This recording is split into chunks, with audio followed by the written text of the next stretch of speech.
Chosen Becky weewummuzeeko omusajja omusonsonyi ekimala kimala Fifida Queen avudde mu mbeera akatambi ogenda kuba ng'okalaba mu maaso awo. Finally omwogezi w'ekibiina kya UPDF avuddeyo n'akakasanga Reverend Father Ssekabira David nga bwe bamuyina nabyo weebiri mu maaso awo. Zari avuddeyo ne yeemulugunya olutalo wakati wa Gloria Buggy wamu ne Alex Wamma beerangidde ebisongovu era nga ne houseboy eyawambye omwana wamma maama ne taata balaajana nabyo ogenda kuba ng'oyongera obifuna mu maaso awo. Mugamba mutya, mwasibye mutya? Kansubire nti muli bulungi ba mikwano ng'enkola yaffe. Mbasaba vidiyo mugimpe like era n'ensaba gwe wenna atanaba kusubscribinga wano ku Sylvia News Extra nti mukwano subscribinga era onyige ne mu notification bell olemesibwanga byonna bye mba nteekayo wano ku Sylvia News Extra. Nnyongera okusabirako mmwe mwenna abalwadde abakosefukosefu tinsaba ekisa kya Mukama ate kibatuukeko ba mikwano. Suvi Airport Pick Up and Transport Service nze kennyini era nga tutambuza abantu yonna gy'obeera oyagala. Ekikulu kasita tuteesa ate nga nnyongera obbajjukiza nti siseera bbeeyi ya nseko buseko. So munnange waliwo olutalo olwabaluseewo wakati wa Gloria Buggy wamu ne Alex. Ngenda sooka nkuteereko ka vidiyo ka Alex nga agezaako okuzaala wa Gloria Buggy era ye agambye ne mbawala baadeetinga Gloria Buggy taliimu nti ye maama we awulira atya ngu adeetinze omuwala nga Gloria Buggy nti ekisooka ali musajja gentleman alabika bulungi kwegamba bingi byayogedde bino nno bijje Gloria Buggy mu mbeera naye n'amulangira n'abeerako ebigambo byakozesa mbu naye tasobola kukola n'abantu batali straight. Ekitegeeza Alex mukwano alabika aweetaweeta obukoona kyokka bannange pitibwa akasajja lwazi.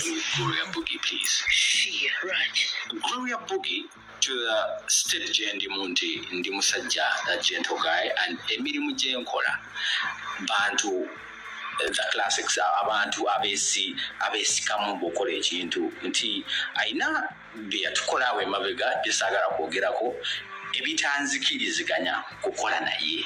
Like when I'm just next to her, my fans will be like, no, that's not right. Okay. Ate mu lubu lw'abawala b'osobola dating Gloria Buggy taliimu.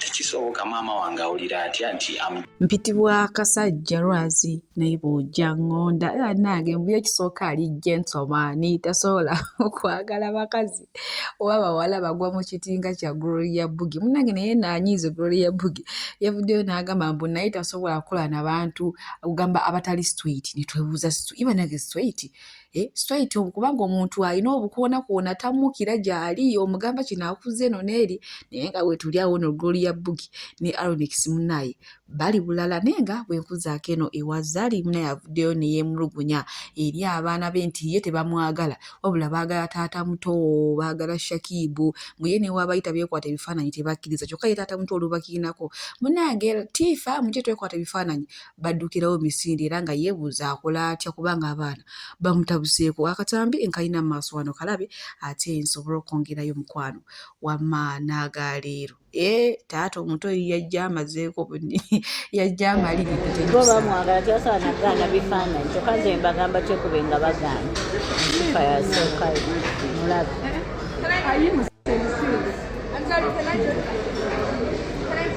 Those arms are too girly. Zari bw'atyo munnange bw'avuddeyo n'akomplaininga ku baana b'embuye kyokka tebaagala beekwate naye ebifaananyi. Kati simanyi munnaye baagala taata omuto gwe baasiima nti alabika era abayisa bulungi. Munnange amateeka yagawulira ndowooza era omukyala Zari ge yamuwa omanyi abakazi owasa omukyala ng'alina omwana akugamba ekisookera ddala olina kwagala mwana wange y'alina okusooka then nze mbeera wa luvannyuma. Naye nga bwe nkuzaako eno mu mikolo gya wiiki mwana muwala oyo yafiirwa maama we naye abazadde tuyige okuyisa obulungi abaana baffe. Mwana muwala ono abadde alina okwanjula ewaabwe naye kyeyakoze yagambye sigenda kulya zaamanya maama wange. Munnange yafunyeemu ka moment awo wadde abadde mugole n'akwata ekimuli n'agenda ku ntaana ya maama we n'abeerako ebigambo byakola ki byayogera nabalekerako wano omwana omulala nga ye buli waafuna ebimusumbuye buli waafuna stress agenda ku ntaana ya taata we n'ateeka n'ateekako ennyimba n'azina kugamba ye n'akifiiringa nga azinye ne taata we era agenda okuva ku malaalo ga taata we ng'obulamu buteredde ddala. Kati nno naye munnange bwe yakoze yagambye maama wange twabonaabona siyinza kukulya z'amaanyi. Ate amawulire agenako agaliwo ye baby boy ono gw'olaba munnange house boy wawaka yabuzeewo naye oluvannyuma lw'okumwagala ennyo nti era abadde alina n'akawunti ku TikTok naye nga waliwo ebifaananyi by'ono omwana nga byatera okuteekayo oba nga ye yeekwata akavidiyo ng'alina omwana ono n'akateeka ku TikTok. Kati famire y'omwana mu maaso awo nina maama ng'alaajana ng'ate yagezaako okusaba obuyambi mu mwenna abalabyeko kw'ono omwana n'ekifaananyi ky'omuvubuka house boy eyabuuzizza omwana naye amulina oba ng'omumanyi osobola okuntuukirira ate nitusobola okuyamba kw'ono omusajja. Kyakosa ku TikTok akina ku TikTok exactly where kitinafe wetu akije ku TikTok asitula n'omwana gwajuza ku TikTok amwena mu kuzina mu kutuula akula naye ebintu ebingi ku TikTok wetwalabidde ebintu bino bana ensaba mutuyambe abo ku TikTok chicken mpulya 1 kg kasi kumanyambi mufunye ku mwana wange what mercy.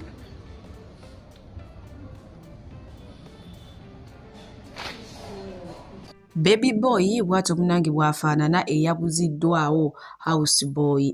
Ebintu bino bikusobera oleeta omukozi n'oteekawo olunyanfa wakati w'omukozi n'abaana bo abantu ab'oku kyalo babasembedde bagamba olina empisa embi oba olaba abakozi kyokka ate obeera n'omukozi n'omusembereza abaana bo ekivaamu ababba bubbi. Kati ne weebuuza omuntu ddala ekituufu akole ki? Omuntu muba mwagala akola atya? Naye nga olunaku olw'ejjo omwogezi w'eggye lya UPDF awo omwami Chris Magezi yavuddeyo n'ategeeza nti Reverend Father Sekabira David be bamuyina era nga bakyamunoonyerezaako ku misango okuli nga okusekeeterera oba okwogerera gavumenti. Kale bwe tuline nga yo famire egamba nti bawuliriza vidiyo za Faazo ono talina kigambo kino kye yali akoze eri gavumenti oba kye yali ayogedde ekibi. Kati naye nga bo basaba nti wabanga gyali mulamu babaddiza omuntu waabwe ate era wabanga gyali mufu babaddiza era omulambo gwabwe baguziike. Naye nga ab'ekibiina ky'enkola enkatuliki bavuddeyo ne bagamba nti gwe olina omukatuliki kikkakatako mu kano akaseera okugatta ebikolwa bya sapure naddala ebikolwa eby'okunyolwa buli lunaku ng'osabira Father ono. Wala ku kisaawe tulina badriver abalungi ate nga tulina ne free wifi. So gwe wenna mukwano gwange okwewala abafere okugwa mu babbi kola kintu kimu kubira Suvi Airport Pickup ate osobole okutambula obulungi era n'ebintu byo osobole okubituusa ewammwe wamma nga tewali kibbiddwako. Tukubireko ku namba z'essimu eziri awo WhatsApp n'okuba direct call tugenda kubanga ate ensonga ezo tuzikolerako ddala. Oba oyagala muzaddewo oba baana abo basengaawo jjajjaawo akusurprisinge oyagala kusurprisingire ku kisaawe ebyo byonna mukwano wano Suvi Airport Pickup tubikolerako ddala. Mukwano okujjukiza weewala abafere kolagana na Suvi Airport Pickup. Ate nga bbeeyi yanseko buseko kati simanyi gwe wena atannaba kubuukinga Suvi Airport Pickup omukama bankubire tutambule bulungi. Tweyongerayo ne Christmas mood bomunanga abantu bagiyingidde mudda gwatannaba kugiyingira simanyi nakumanya era nga wengwiridde okumukyala nga ye ayina empaana gy'awaanamu kabiya kwegamba nga ne woba tokanywa owulira ekinyegenyege kikukwata olozeeko owulira ekintu ekyo kiki kyawaana. Ngenda kubanga mukuteerako wano mu katambi naawe osobole okubwerabirako wamma ng'ali bulala yenna awoomereza bitya asolobeza olusolobeza banaaki.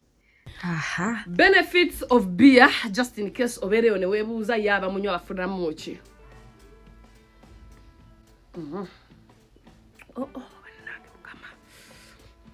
Okay. Beer akola emikwano. Akuleetera okwefasa n'abatakuliiko anti osanyuka n'onoonya omuntu abantu b'okuba essanyu n'omaliriza ng'ofunye emikwano. Emikwano gya bia giri very supportive. Wakiri gigaana okukuwaza onooli ewaka naye ne bakugulira bia n'ova mu bbaala ng'otamidde. Abatamiivu baagaliza nnyo buli muntu okutuuka ku heights ze yeetaaga era tewali munywa mwenge ayinza kugaana kukugulira mwenge. Therefore abantu ng'abo be twetaaga mu bulamu abaagala tutamiire era abaagala okutugulira omwenge tuliitinge ku heights eziba zatulese mu bbaala ompulira bannange mukama akasogola mwe benefit too bia takukiriza kubeera stressed omunywa n'ofunirawo otulo toloota njagala mbulye nti wali onywedde ku mwenge abanywi b'omwenge we muli wano testify njagala mumbulye omuntu omwe yali anywedde omwenge n'aloota webakanga baby peaceful sleep bannange okuba otulo tuli tu backseat all right benefit number 3 noba wasuze n'obusungu mukwano ozukuka wabiyerabidde ng'oli fine ekirala abanywi b'omwenge baatula mu mwenge temuli pretense olugukubawe bati mutama eyakunyiziza ng'omugambirawo noba tolinaye wakiri omuweereza message annange alinjijja ku bbiya banne kansooka ennywe benefits endala ngenda kuzireeta mpaati saagala ate kubonaabona nga bwennywa bbiya bwennyonnyola mu ate abatagonyo abantu abatanywa mwenge ye njogera kinnaabwe bye baŋŋamba kiye mbagamba ki excuse me abantu abanywa omwenge bamanyi benefits za bbiya so the likes of you that don't drink nabagamba I don't even want to be friends with you kino munyakole kyayita okugotomera awo nno wetutuuse baddiyale abakabbiya abakakoonamu bongedde okulumya abo abagamba naye ffe tetukoonamu nenga omuntu waddembe okweyagaliramu ekyo kyonna ekintu kyabakola ate by the way n'omwenge si mubi singa oba toguyitiriza ne abagufuula omubi ndowooza bano abaguyitiriza ne basuula mu mabaala ne boogera ebigambo ebibi ebawemula BF Suma Herbal Research Clinic bajanjabisa ddagala lya butonde era nga bajanjaba endwadde zonna gwe n'omwami ayagala okwongeza ku sayizi oba nga ensonga z'omu kisenge mukwano tezitambula bulungi omukulu akoowa mangu ensonga ezo azivaako mangu agwa mangu bakubireko bagenda kubanga ate bakolako ate ekyomukisa omulungi BF Suma kyeyina bakola ne delivery mu nsi yonna gy'obeera olimu era nga gwe n'otawaanyizibwa okufuka banaye ng'ofuka omusulo gulimu olusaayisaayo oba nga ofuna pain ey'amaanyi oba nga obeera ng'ofukafuka ng'otya n'okutambula engendo empanvu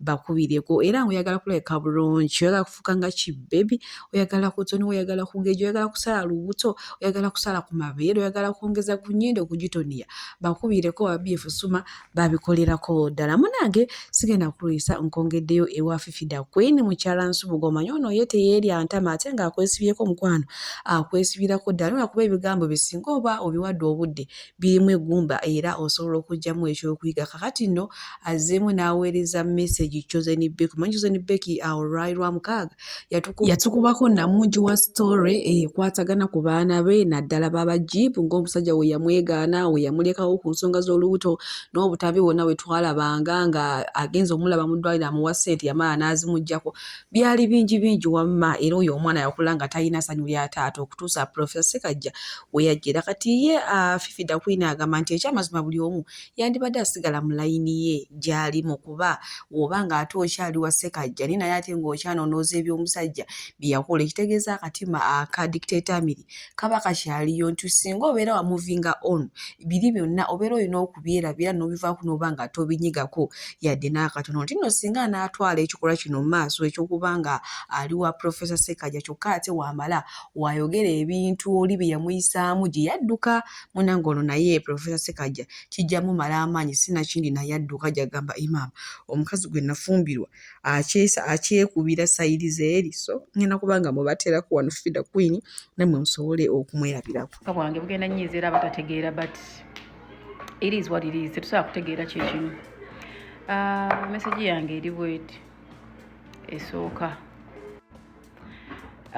message yange hi Becky Chosen Becky we already said congratulations we are happy for you we celebrated your marriage regardless of everything kakati Becky nze mbadde ngamba mukwano olowooza tekimala kati oli mu bufumbo bw'obupya olina relationship ye empya olina olulenzi lw'olupya lw'owaana lw'oyagala ennyo ate ng'ogamba nalwo olukwagala can you concentrate on this love can you use this opportunity to love yourself the more can you use this opportunity to love that man more so that like get more of the love weerabire byoyogerako. You know why? Owomukyere namugambye Amiri asirika oyo nagambye oyo ndi mukulu we. Oyo ndi mukulu we. Alo yaddayo mba Fifi oyo Amiri mukulu niwe yakola restaurant nze gola nasindika abantu more than 5 to go and support him. Nze. Kakati, yes, I paid for them yoga mugende muli wa Amiri because I was supporting a young boy. However, Becky chemadde ngamba olaba otya Becky ngo concentrate nze kubuna obufumbo bupya omukwano mupya biri biveeko because Amiri is also a human being. You're going to push him to the edge. Eri abantu nga bomusindikirize nnyo akoowa. Sijja kugamba nti teyakusobya ate nawe sijja kugamba nti tewamusobya tekisoboka. Mu bufumbo ffenna twesobya oba mu relationship. Bw'obeera mu relationship yo nga tosobya Katonda mwebaze. Kati nze yange nsobya. Era siyinza kubayo ne ngamba nze ndi mutuukirivu nnyo eri omwami wange tekisoboka. Ne ku ffujjo lye nnina, I always tell people mugumiikiriza nnyo kuba nze nina effujjo, you know. However, mwenna mwesobya. No one is perfect. Esawa eno oyinza tugamba nti videos wakolanga nogamba bannange sizaalira bwereero omusajja mpadde ssente era nze ku ntaana yange bayiteekako Amiri nti wali oyagala kukakasa. Bantu bali bali. Some will believe, some won't believe. Kati nze ng'omuntu omukulu sijja kukkiriza nti Amiri yali musobya 10 ku 10 tekisoboka. Era nze ng'omuntu omukulu sijja kukkiriza nti Amiri talina ttafaali mu bulamu obwo. Sisobola kukikkiriza.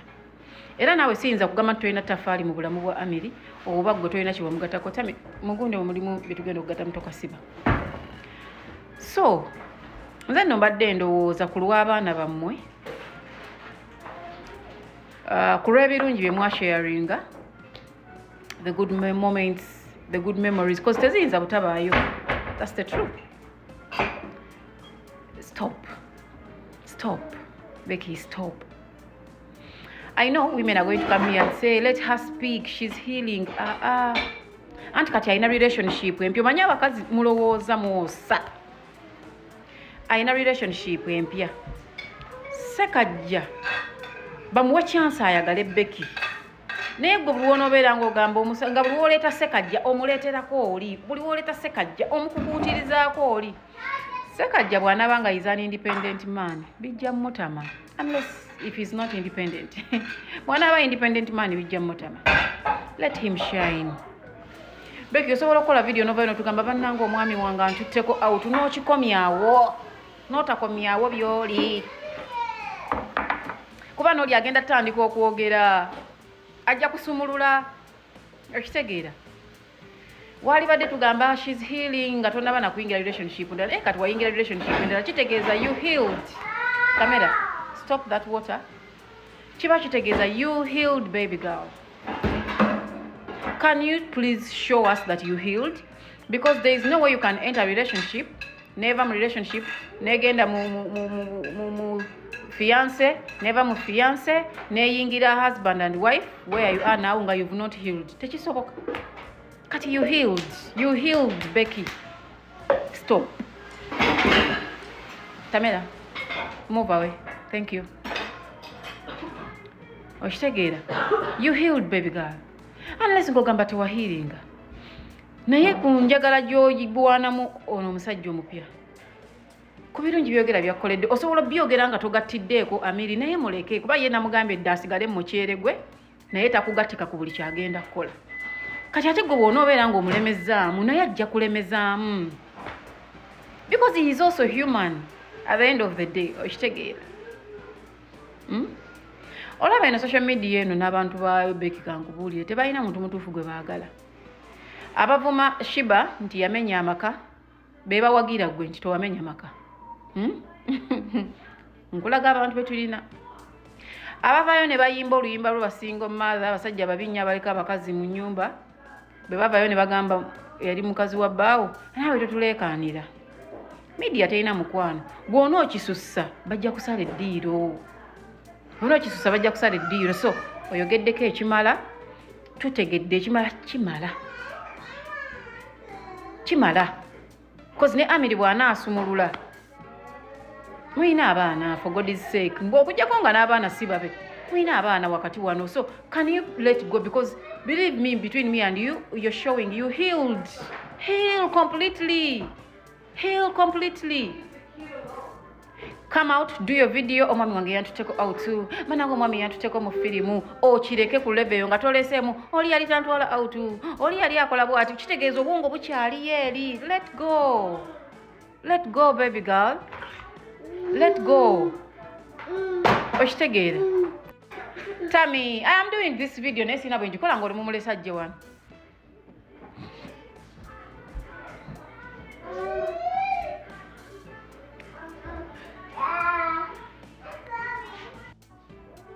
Omukyala yenna oba omwami yenna bw'okeranga ku makya n'ogamba you've moved on, move on completely. Ne bano abantu bemwagala mubaweeko omukisa okweyagalira mu bulamu bwammwe. Naye kati balina emirimu emikulu okubeerabiza ababanyiiza oba nammwe bemwanyiiza. They are doing their best naye mulemezzaamu. Naye nga bwerabidde ebigambo byebimu by'okozesa ku ono wabikozesa ne kwoli ate biri ku layini byasigalako ku intaneti kuno. Bwe bubi bwa intaneti bwe ngamba abantu nti intaneti eno giraba otuka time ng'ogyevuma naye nga tolina kyakkola. So fellow lady, fellow woman, fellow mother, can you please take a deep breath, start enjoying this new marriage. I heard your wedding is coming. Prepare yourself. Think kwebyo bikutwala maaso. Do not come out and say this and say that. Abana bange tebamayita. Abana bajja kuswaza. Bagenda kera kumachanga bagenze wa kitaabo boyagala batuyagala. So focus on yourself. Focus on this new love. Give yourself a chance to love again. Oli mukazi mukkiriza Bayibuli egamba emmeeme kyejjudde. Akamwako kikagenda ofulumya. Kati bino byofulumya nga tebivaamu yo past relationship emmeme byekyaterese. Kitegeeza ono omupya tannafuna watuufu waatuula. Omupya ono atuuse n'okugenda eka ne mukuba ebidaala tannafuna waakavalinga. Bw'aba alina waakavarings nga gape yagikavarings, let go. Because Amiri ajja kusumulula. Amiri muntu naye ajja koowa. Ajja kusumulula Becky Amiri ajja kusumulula. Kitegeera internet ebadde ebintu nga omukolo let go. Kitegeera oyagala kuddira olunaku lw'olulungi omukolo gwo ate nawe wenyini ogweyonoonera. Relationship empya gireke egende gyeraga. Kite Becky, if someone is behind you telling you keep talking, you're healing, akulimba. This is not healing now. I've told you, if your man is independent, ajja bikowa. Because you keep on you're comparing him. Men don't want to be compared the same way women, we don't like it. Waddenga gwosinzaako obuyinja omwami wange akola bino oli teyabikolanga. Era aba awulira ng'oli akyali mu gap. Kati focusinga, mwami Ssekajja yakoze kino, leka ekirekawo ku level eyo, toleetamu mulala. Kambe wano manyi aba ttiimu yo tebategeera bagenda kujja wano baleekaani ate enkya bandabe naawe. Nsasira aba ttiimu gundi. Abalungi abatuwuliriza era abatulaba olunaku olwaleero tukyaddeko ewa Sheikh Ashraf Dembe. Sebo nsanyuse okubalaba. Amannya agange ye Sheikh Ashraf Dembe akola ku bizibu by'enjawulo. Omuntu singa aba alina ebirwadde tumusomereddwa, tumuwa amazzi ga lukuya nga bw'obadde ogalaba, tugenda abantu ku kyoto ne twokya emizimu emibi egibabaamu n'okulomba edduwa. Abantu singa abeera ng'ali wano atuuse sobola okumulombera edduwa, ne waba atatuuse nga mpadde amannya ge naye ng'ali wala. Neetaase ennamba yange yeeno eri 0701763711. Nammwe bannyinaffe abali ebweru oyagala okuba nti oyagala okulombera ku dduwa ng'olina ebizibu, viza zibuze, amaka gakolongotana, sente zikola zimpita mu ngalo, ojja kumpeereza ekifaananyi kyo n'amannya go, ebyo byokka bijja kummala, nja kukulombera edduwa, ojja kutereera. Olunaku olusembayo mu mwezi mba n'edduwa ey'awamu ffenna n'abalwadde bange abakadde n'abapya. Assalamu alaikum warahmatullahi wabarakatuh.